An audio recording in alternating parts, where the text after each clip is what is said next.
আসসালামু আলাইকুম। Learn fluency চ্যানেলের পক্ষ থেকে ষষ্ঠ শ্রেণীর শিক্ষার্থীদেরকে স্বাগতম জানাচ্ছি আজকের এই টিউটোরিয়ালে। আজকে আমরা আলোচনা করব তোমাদের বাংলাদেশ ও বিশ্ব পরিচয় অর্থাৎ সমাজ বইয়ের চতুর্থ অধ্যায়ের অনুশীলনে যে বহু নির্বাচনী প্রশ্ন এবং সৃজনশীল প্রশ্ন রয়েছে। আজকের ক্লাসে আমরা সেগুলির উত্তর করে ফেলব। তো চলো আলোচনাটি শুরু করা যাক। শুরু করছি পরম করুণাময় মহান আল্লাহ তাআলার নামে। তো দেখো, তোমরা যদি তোমাদের বইয়ের অনুশীলনে চলে আসো, সর্বপ্রথম কিন্তু দেখতে পারবে এখানে বহু নির্বাচনী প্রশ্ন রয়েছে, তাই না? তো দেখো, 1 নম্বর বহু নির্বাচনী প্রশ্নে কি বলা হচ্ছে বাংলাদেশে শিল্পের কাঁচামালের অন্যতম উৎস কোনটি? উত্তরটি কিন্তু হবে ক নাম্বার, কৃষিখাত। এরপর 2 নম্বরে বলা হচ্ছে শহরের অর্থনীতিকে সচল রাখে নিচের কোনটি? আচ্ছা, এখানে উত্তরটি কি হবে? দেখো, এখানে উত্তরটি কিন্তু হবে ঘ নাম্বার 1 2 3 1 2 3 তিনটাই হবে, অর্থাৎ ধনী, শিল্পপতি ও ব্যবসায়ী, চাকরিজীবী, মধ্যবিত্ত ও পেশাজীবী, নিম্নবিত্ত, শ্রমিক ও দিনমজুর, তিনটাই কিন্তু এখান থেকে হবে। আচ্ছা, এরপর দেখো, তোমাদেরকে এখানে একটি অনুচ্ছেদ দিয়েছে। অনুচ্ছেদটি পড়ে তোমাদেরকে 3 এবং 4 নম্বর প্রশ্নের উত্তর করতে হবে। অনুচ্ছেদে বলা হচ্ছে কুমিল্লার সবজি চাষী উসমান মোল্লা তার উৎপাদিত কাঁচা সবজি গ্রামে বিক্রি করত। গ্রামে তেমন চাহিদা না থাকায় কম দামে বিক্রি করতে হতো। মেঘনা সেতু নির্মাণের পর এখন প্রায় সে প্রতিদিন ঢাকায় এসে সবজি বিক্রি করার তার আয় 3 গুণ বেড়ে যায়। তো দেখো, 3 নম্বর প্রশ্নে বলা হচ্ছে ওসমান মোল্লার আয় বৃদ্ধির মূল কারণ কি? উত্তরটি কিন্তু হবে অবকাঠামোগত নির্মাণ। এরপর দেখো, 4 নম্বর প্রশ্নে কি বলা হচ্ছে যে উক্ত নির্মাণের ফলে সংগঠিত হচ্ছে নিচের কোনটি? উত্তরটি কিন্তু এখান থেকে হবে ঘ নাম্বার, অর্থাৎ অর্থনৈতিক উন্নয়ন, শিল্পের প্রসার, বাজার সম্প্রসারণ। আচ্ছা, এরপর দেখো, তোমাদের এখানে সৃজনশীল প্রশ্ন রয়েছে, তাই না? তো দেখো, সৃজনশীল প্রশ্নের উত্তরটি দেখার আগে এখান থেকে আমরা আগে উদ্দীপকটি পড়ে ফেলি। উদ্দীপকে বলা হচ্ছে আশরাফ আলী তার কারখানায় পশুর চামড়া দিয়ে ব্যাগ তৈরি করেন। প্রথম বছরে ইংল্যান্ডে তার তৈরি ব্যাগ স্বল্প পরিমাণে বিক্রি হলেও 3 বছর শেষে ইউরোপের কয়েকটি দেশে তার পণ্যর ব্যাপক চাহিদা পরিলক্ষিত হয়। অন্যদিকে তার স্ত্রী মিসেস জামিলা প্রতিদিন বাড়ির আঙিনায় হাঁস ও মুরগির খামার থেকে প্রায় শতাধিক ডিম বাজারে বিক্রি করেন। দুজনের যৌথ প্রচেষ্টায় তাদের সুখের সংসার। তো চলো আমরা এখান থেকে যে সৃজনশীল প্রশ্নগুলো রয়েছে ক খ গ ঘ প্রশ্নগুলোর উত্তর একটু দেখে ফেলি। তো দেখো, এখানে অনুশীলনের 1 নং সৃজনশীল প্রশ্নের উত্তর ক নম্বর প্রশ্ন, বাংলাদেশের মোট জনসংখ্যার কত অংশ শহর অঞ্চলে বাস করে? উত্তর, বাংলাদেশের মোট জনসংখ্যার প্রায় 30% শহর অঞ্চলে বাস করে। এখানে বানানটা একটু ঠিক করে নিও। খ নম্বর প্রশ্ন বলা হচ্ছে বাংলাদেশকে কৃষিপ্রধান দেশ বলা হয় কেন? উত্তর, বাংলাদেশের বেশিরভাগ মানুষ গ্রামে বাস করে। এদেশের 60,000-এরও বেশি গ্রাম আছে, আর গ্রামের অধিকাংশ লোক কৃষিজীবী। কৃষি তাদের জীবিকার প্রধান অবলম্বন। এমনকি যাদের নিজস্ব জমি নেই তারাও অন্যর জমিতে কাজ করে জীবন নির্বাহ করে। অর্থাৎ দেশের কয়েক কোটি মানুষ তাদের জীবিকার জন্য সরাসরি কৃষির উপর নির্ভরশীল। যে কারণে বাংলাদেশকে কৃষিপ্রধান দেশ বলা হয়। আচ্ছা, এরপর গ নম্বর প্রশ্ন দেখো। গ নম্বর প্রশ্ন বলা হচ্ছে কি যে মিসেস জমিলার কাজটি অর্থনীতির কোন খাতের বৈশিষ্ট্যের সাথে সঙ্গতিপূর্ণ? ব্যাখ্যা করো। উত্তর, মিসেস জমিলার কাজটি অর্থনীতির কৃষি খাতের বৈশিষ্ট্যের সাথে সঙ্গতিপূর্ণ। পৃথিবীর অন্য যে কোনো দেশের মতো আমাদের অর্থনীতিরও প্রধান খাতগুলো হলো কৃষি, শিল্প, ব্যবসা, বাণিজ্য ও সেবা খাত। প্রাচীনকাল থেকে আজ অবধি কৃষি খাত বাংলাদেশের অর্থনীতিতে অত্যন্ত গুরুত্বপূর্ণ ভূমিকা রেখে আসছে।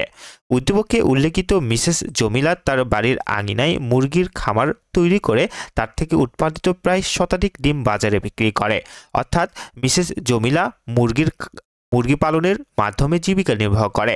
আর মুরগির খামার যেহেতু কৃষি খাতের আওতাভুক্ত, সেহেতু মিসেস জমিলার কাজটি অর্থনীতির কৃষি খাতের বৈশিষ্ট্যের সাথে সঙ্গতিপূর্ণ। আচ্ছা, এরপর দেখো, ঘ নম্বর প্রশ্নটির উত্তর আমরা একটু দেখি। ঘ নম্বর প্রশ্ন বলা হচ্ছে আশরাফ আলী ও মিসেস জমিলার কাজের মধ্যে কোনটি অর্থনৈতিক উন্নয়নে অধিক সহায়ক বলে তুমি মনে করো? তোমার উত্তরের পক্ষে যুক্তি দাও। আচ্ছা, উত্তরটি দেখো, আশরাফ আলী ও মিসেস জমিলার কাজের মধ্যে আশরাফ আলীর কাজটি অর্থনৈতিক উন্নয়নে অধিক সহায়ক বলে আমি মনে করি। অর্থনীতির খাত শিল্প ও ব্যবসা বাণিজ্য একটি দেশের অভ্যন্তরীণ চাহিদা মেটানোর পাশাপাশি বৈদেশিক মুদ্রা উপার্জনে সহায়তা করে। উদ্দীপকে উল্লেখিত আশরাফ আলী লন্ডন ও ইউরোপের কয়েকটি দেশে তার কারখানার উৎপাদিত চামড়ার ব্যাগ রপ্তানি করে। আর মিসেস জমিলা তার মুরগির খামারে উৎপাদিত শতাধিক ডিম বাজারে বিক্রি করে। এভাবে মিসেস জমিলার কাজের মাধ্যমে স্থানীয় চাহিদা পূরণ হচ্ছে, আর আশরাফ আলীর কাজের মাধ্যমে স্থানীয় চাহিদা পূরণের পাশাপাশি বিদেশে রপ্তানির মাধ্যমে বৈদেশিক মুদ্রা উপার্জিত হচ্ছে। সুতরাং নির্দ্বিধায় বলা যায় দেশের অর্থনৈতিক উন্নয়নে উভয়ের কাজ গুরুত্বপূর্ণ হলেও মিসেস জমিলার কাজের তুলনায় আশরাফ আলীর কাজটি অর্থনৈতিক উন্নয়নে অধিক সহায়ক বলে আমি মনে করি। আচ্ছা, এরপর দেখো 2 নং সৃজনশীল প্রশ্নের উত্তর দেখার পূর্বে আমরা একটু এটার উদ্দীপকটি আগে পড়ে ফেলি, চলো। আচ্ছা, তো দেখো উদ্দীপকে কি বলা হচ্ছে। 2 নাম্বার, মধ্যবিত্ত লোকমান সাহেবের 4 ছেলের সবাই বেকার। বড় ছেলে আরমানকে ধার দেনা করে সৌদি আরব পাঠানোর পর সে একটি খেজুর বাগানে কাজ পেল। সেখানে মরুভূমির অনুর্বর জমিতে মেধা ও প্রযুক্তি ব্যবহার করে খেজুর সহ বিভিন্ন ধরনের ফলের চাষ দেখে সে অনুপ্রাণিত হয়। নিজ দেশে অনুন্নত কৃষির কথা চিন্তা করে পরের বছরই সে দেশে ফিরে এসে 3 ভাইকে নিয়ে খামার করার সিদ্ধান্ত নেয়। বেকার 3 ভাইকে হর্টিকালচার সেন্টার থেকে কৃষি উৎপাদিত সম্পর্কিত প্রশিক্ষণ দিয়ে 4 ভাই একত্রে একটি খামার তৈরি করে এবং স্বল্প সময়ের মধ্যে সফল ব্যবসায়ী হিসেবে প্রতিষ্ঠা পায়। তো চলো এখান থেকে যে ক খ গ ঘ প্রশ্নগুলো আছে এগুলোর আমরা উত্তর একটু দেখে ফেলি। আচ্ছা, তো দেখো 2 নং সৃজনশীল প্রশ্নের উত্তর। ক নম্বর প্রশ্নে কি বলা হচ্ছে? ক নম্বর প্রশ্ন বলা হচ্ছে আমাদের জাতীয় অর্থনীতিতে কৃষির অবদান কত শতাংশ? উত্তর, আমাদের জাতীয় অর্থনীতিতে কৃষির অবদান 20%-এরও বেশি। খ নম্বর বলা হচ্ছে সেবা খাত বলতে কি বোঝায়, ব্যাখ্যা করো। উত্তর, যে কোনো দেশের অর্থনীতিতে সেবা খাত একটি গুরুত্বপূর্ণ ভূমিকা পালন করে। শিক্ষা, স্বাস্থ্য, আবাসন, পরিবহন বা যোগাযোগ ব্যবস্থা, ব্যাংক, বীমা, জনপ্রশাসন, আইন শৃঙ্খলা বাহিনী এগুলো হলো সেবা খাতের উদাহরণ। সরকারি ও বেসরকারি উভয় উদ্যোগেই এই খাতটি পরিচালিত হয়। যে দেশে যত উন্নত এবং জনগণকে কল্যাণকে যত বেশি গুরুত্ব দেয় সেখানে এই সেবা খাতটি ততই শক্তিশালী।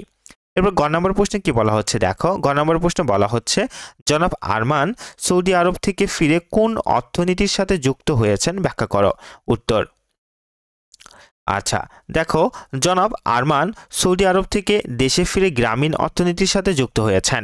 এদেশে শিল্প, বাণিজ্য ও কর্মসংস্থানের বিষয়টি অনেকাংশে গ্রামীণ অর্থনীতির উপর নির্ভরশীল। এটি আমাদের জাতীয় অর্থনীতির মূল ভিত্তি হিসেবেও কাজ করে। বর্তমানে কৃষিতে আধুনিক যন্ত্রপাতি, উচ্চ ফলনশীল বীজ, সার ও কীটনাশকের সঠিক ব্যবহার এবং সেচ সুবিধা সম্প্রসারণের দ্বারা কৃষি উৎপাদনের পরিমাণ আরও বাড়ানো সম্ভব।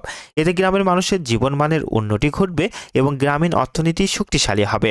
তাই নিজ দেশের অনুন্নত কৃষির কথা চিন্তা করে জনাব আরমান সাহেব সৌদি আরব থেকে দেশে ফিরে গ্রামীণ কৃষি অর্থনীতির সাথে যুক্ত হয়েছেন। আচ্ছা, এরপর ঘ নম্বর প্রশ্নটি দেখি আমরা। দেখো ঘ নম্বর প্রশ্নে কি বলা হচ্ছে। ঘ নম্বর প্রশ্ন বলা হচ্ছে জনাব লোকমানের বেকার 4 পুত্রই এখন মানব সম্পদ মূল্যায়ন করো। উত্তর দেখো জনাব লোকমানের বেকার 4 পুত্রই এখন মানব সম্পদ উদ্দীপকের আলোকে প্রশ্নোক্ত উক্তিটিকে যথার্থ বলা যায়। অদক্ষ মানুষ রাষ্ট্র ও সমাজের কোনো কাজে আসে না। অন্যদিকে দক্ষ মানুষ যেমন ব্যক্তিগতভাবে সফল হয় তেমনি রাষ্ট্রের অর্থনৈতিক কার্যক্রমকেও গতিশীল করতে পারে। দক্ষ মানুষ রাষ্ট্রের অর্থনৈতিক সম্পদে পরিণত হয়। পক্ষান্তরে অদক্ষ মানুষ গণ্য হয় রাষ্ট্রের বোঝা হিসেবে। উদ্দীপকে উল্লেখিত মধ্যবিত্ত লোকমান সাহেবের 4 ছেলের সবাই বেকার ছিল। বড় ছেলে আরমান সৌদি আরবে খেজুর বাগানে কিছুদিন কাজ করে পরের বছরই সে দেশে এসে খামার করার সিদ্ধান্ত নেয়।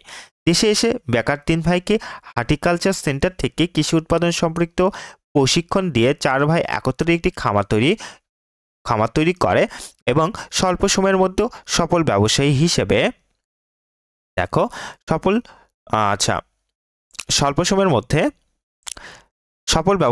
প্রতিষ্ঠা পায়। অর্থাৎ জনাব লোকমানের 4 ছেলে নিজেদের চেষ্টা এবং মেধা দ্বারা ব্যবসায় সফল হয়েছে।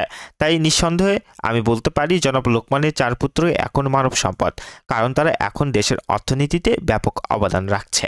তো এই ছিল তোমাদের জন্য আজকের এই আলোচনাটি। ভিডিওটি ভালো লেগে থাকলে লাইক দিবে এবং অবশ্যই লার্নফ্লুয়েন্সি চ্যানেলটিকে সাবস্ক্রাইব করবে। ভালো থেকো, সুস্থ থেকো। আসসালামু আলাইকুম।